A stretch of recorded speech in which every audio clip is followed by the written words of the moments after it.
Assalamualaikum warahmatullahi wabarakatuh. Perkenalkan, nama saya Cici Amalia, NPM 18411352, kelas manajemen 18B.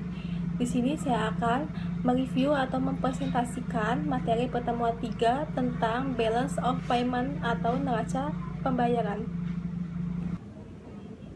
Saya akan menjelaskan materi pertemuan 3 tentang balance of payment atau neraca pembayaran. Neraca pembayaran merupakan suatu catatan yang meringkas transaksi-transaksi antara suatu negara dengan negara lainnya. Neraca pembayaran terdiri dari 5 komponen utama, yaitu neraca transaksi berjalan, neraca modal, neraca finansial, selisih perhitungan bersih, dan lalu lintas moneter. Setiap komponen dicatat dengan menggunakan sistem pencatatan ganda. Transaksi-transaksi yang akan dicatat menghasilkan simpangan cadangan dengan devisa negara. Neraca pembayaran mencakup pembelian dan penjualan barang dan jasa, hibah dari individual atau pemerintahan asing, dan transaksi finansial.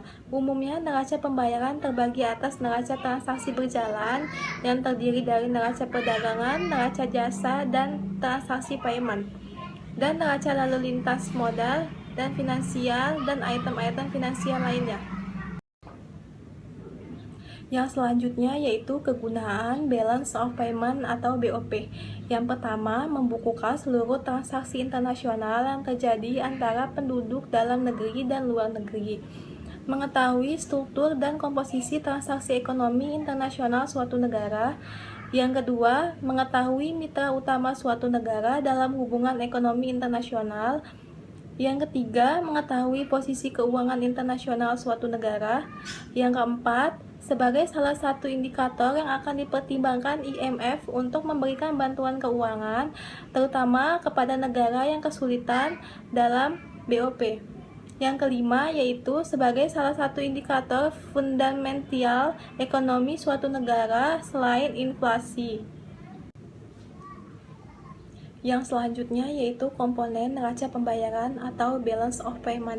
Pada dasarnya, neraca pembayaran terbagi atas 2 komponen, yaitu transaksi berjalan dan transaksi modal. Transaksi berjalan terdiri atas pendapatan atas investasi, transfer sepihak, dan neraca perdagangan yang mencakup ekspor dan impor. Sementara transaksi modal mencakup penjualan dan pembelian aset.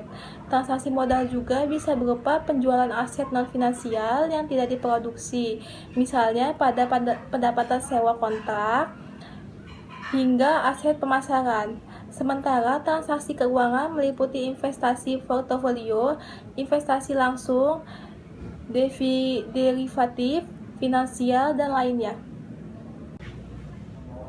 Struktur dari balance of payment atau neraca pembayaran. Komponen standar BOP adalah sebagai berikut. Yang pertama, current account terdiri dari both income net, current transfer net, dan unilateral account.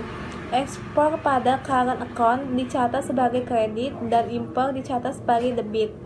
Primary income terdiri dari forex direct investment, portfolio investment, other investment. Secondary income adalah dari personal transfer.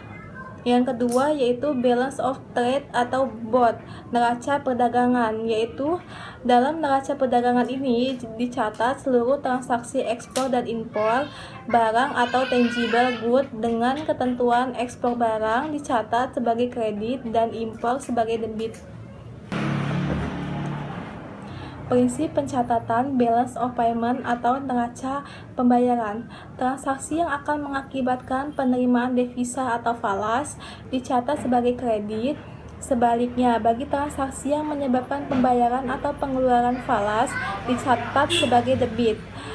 Transaksi yang menganut prinsip double entry yaitu debit dan kredit, artinya setiap transaksi dicatat 2 kali, pada sisi kredit dan pada sisi debit. Debit selalu berarti dan bertanda minus, sebaliknya kredit selalu berarti dan bertanda positif. Sekian materi pertemuan 3 tentang balance of payment yang saya sampaikan. Saya akhiri. Wassalamualaikum warahmatullahi wabarakatuh. Terima kasih.